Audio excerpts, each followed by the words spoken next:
This dress rehearsal for a soap opera is full of drama, drug abuse, rape, guns, and prostitution. But for the performers acting out the scenes, this stuff is not necessarily fiction. These performers reside in a shelter for girls in northern Thailand. Most are at risk for or actual victims of human trafficking. The skit is aimed at tribal communities in the surrounding mountains. That message will come in one of 6 languages spoken by different hill tribes that inhabit the vast region where Burma, China, Laos, and Thailand converge. This shelter was founded in 1987 to serve as a safe haven for tribal girls who'd been exploited. Since then, the New Life Center has housed about 1,500 girls. The New Life Center was opened by missionaries who were also anthropologists, Paul and Elaine Lewis. They saw countless women coming down out of their villages into the cities and being stuck in exploitative labor. And the needs were so great for education, for training, for knowledge for these tribal women. And they saw such great suffering. They saw women working in fish factories for 18 hours a day, and they saw the women who were getting forced into prostitution. The trouble for hill tribe communities begins with their isolation. Faye Weeman, a member of the Lahu community, works at the New Life Center. The road is not developed yet. That's why there's no school. So many of the hill tribe people and also didn't have opportunity to go to school. And also the young people, especially the young women. So they have to stay home. They have to help their parents to take care of their younger brothers and sisters when the parents are working in the field. And also the other problem is about citizenship. In Thailand, which has seen impressive economic growth in recent decades, half of the 3 million hill tribe people are not recognized as full citizens. That means many cannot buy land, vote, travel freely, or work legally. The citizenship issue in Thailand is a complicated one. If you are a tribal mother for whom the nearest hospital is 5 hours away, you are not able to go down to that hospital to give birth. And when a child doesn't have birth registration, that starts the cycle. Many young women fall prey to traffickers and the underground economy. They might find a situation where they're promised a particular job and they end up moving to a particular place, and the job they end up with is not what they were promised, and they end up being a victim of human trafficking. That's what happened to Molly, who left her village and by age 13 began working in Bangkok's notorious sex trade. I didn't know what kind of work it was, but she said it was a good salary and I didn't have to work too hard.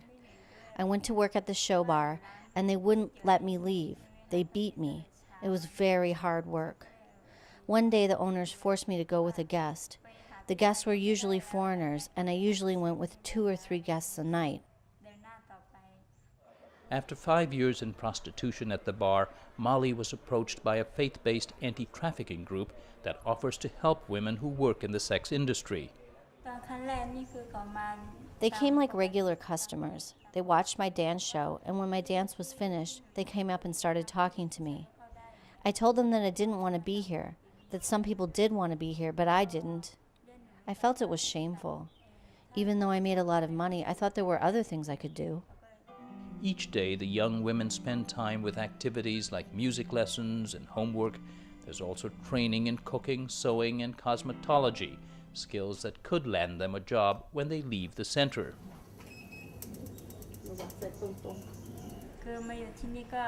When I was at the New Life Center, I studied, I went to school, I learned a lot of things, how to sew, read, and write. I became a different person, and I have a new future. In the evening, they're off to night school, a program set up by the government to teach young adults with little formal education. Along with education and job skills, some 20 to 40% of residents here also acquire a new faith, converting to Christianity from traditional tribal religions in which they were raised.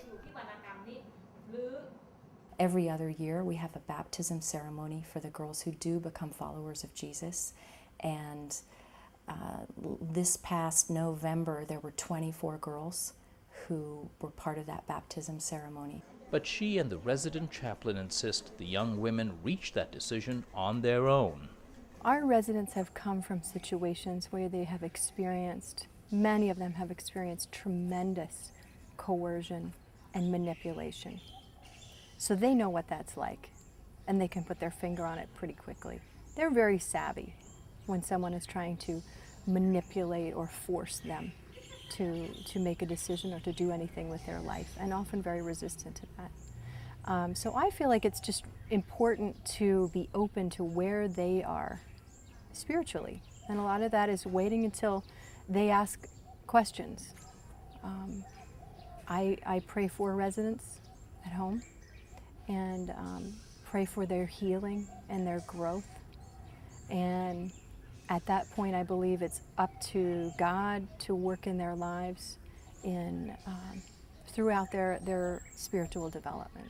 Spiritual development, sexual abuse counseling, education, and job training are all part of the healing process, but so is legal advocacy.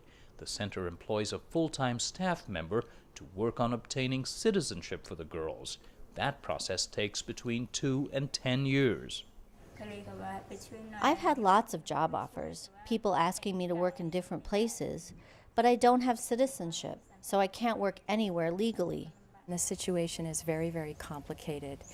In fact, right now in Thailand, the Thai government has 23 different levels of status for its ethnic minorities. One major complication is the widely disparate economic and human rights conditions between Thailand and less prosperous neighbors like Burma and Laos. It prompts tribespeople from those nations to travel across the mountain borders into Thailand. Long-term, things could get even more complicated in the larger region. Just recently, new roads were opened between China, Laos, and Thailand, and they are huge 8-lane highways. And we know that whenever new roads are built, that opens up an opportunity for business and the exchange of goods, but it also opens up the opportunity for the exchange of humans.